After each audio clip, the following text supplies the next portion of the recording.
What up, though? What up, though, y'all? Listen, happy Thursday, man. Today is July 9th. Listen, a rally within a daily range or weekly range is still a range. It's still a chop, right? Now, today was a nice move to the upside, only because there was a nice bounce off that demand zone that I've been talking about all week, okay? I told y'all that to go long in a type of range like this, or any range, right, with enough imbalance, you want to buy at the bottom, sell at the top. Buy at the demand zone, sell at the supply zone, okay? That's what happened on today. Now, let's talk about fear. Let's talk about fear, y'all. So right now, you have a lot of fear news. You have a lot of fear news surrounding trading and investing, okay? Now, listen, I'm going to talk about two different indexes, okay? Number one, the VIX, right? That's the volatility index, okay? So listen, y'all, there's a gauge, right? To cut it short, whenever we reach 20 on that VIX, right, we can actually say, okay, we are starting to step into a fear environment, okay? Yesterday, we were at a high 18. Today, we was at 17, okay? So the volatility is not insane, right? We're not in that fear area as far as volatility, okay? And volatility comes from where, you know, when institutions, big investors, start to sell off, it creates a higher demand that causes the volatility to go up. We're not quite there yet in terms of fear. Now, CNN's Fear and Greed Index, okay? That, when you look it up, Google it, but there's a range from 0 to 100. I believe we're like around 44. I could be a little off. I just glanced at it.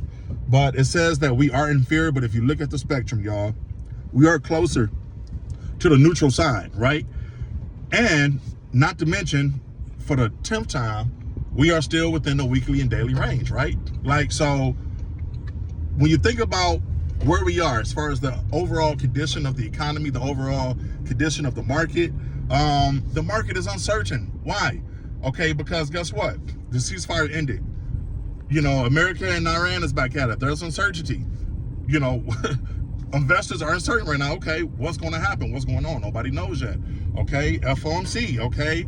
Warsh said that, you know, we may get another rate hike, at least one more. There's still uncertainty, right?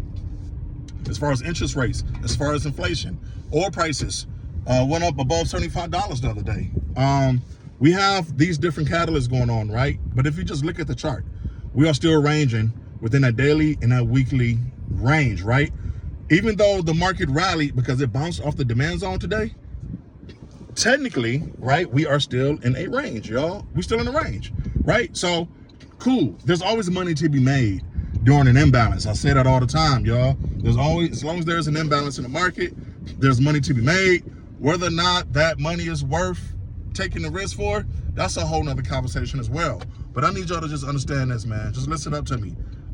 We are not necessarily in a fair environment based off those you know, few indicators I just gave you, right? Just based off that, right? When you look at, we're ranging.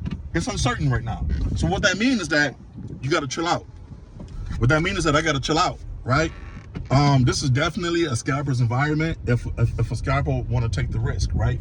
But to get in a play and to hold on to it, no. This is Chopper City. You will get chopped out. So again, look at the VIX. Google it. Look at the Fear and Greed Index on CNN. Google it. Boom. On the fundamental end of things, that'll tell you like, okay, we are not in a fair environment right now.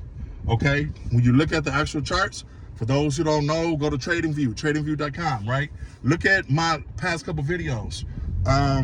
We are ranging, right? We are chopping, we are liquidating. Buyers and sellers are in agreement and buyers and sellers are uncertain. There's not a whole lot of, there's not an imbalance on a daily or weekly range unless you trade from top to bottom within that range, right? And then when you do that, you still got to be careful on holding on to a play, because once it reaches that internal liquidity area, you can get, you know, it may not, moves are not guaranteed to follow through in choppy environments, man. So listen, y'all, stay diligent, stay focused. I love the game like Mitch, man. I hope y'all do too, man. It's your boy Ron Legacy from Bad Trades to Cash Days. I'm locked in. I did miss that demand play. I'm not gonna say I missed it, but I was on the road. By the time I saw the play, it was like 10 o'clock Eastern time. By the time I saw it, I already reached the middle. I knew better from experience not to get in that, and I'm very proud of my maturity, because it took me some years to not be able to just jump in on something like that, right? And that's overcoming FOMO, man. So listen, man, y'all stay diligent, man. I wish y'all the very best. We get at y'all in a minute. Big legacy.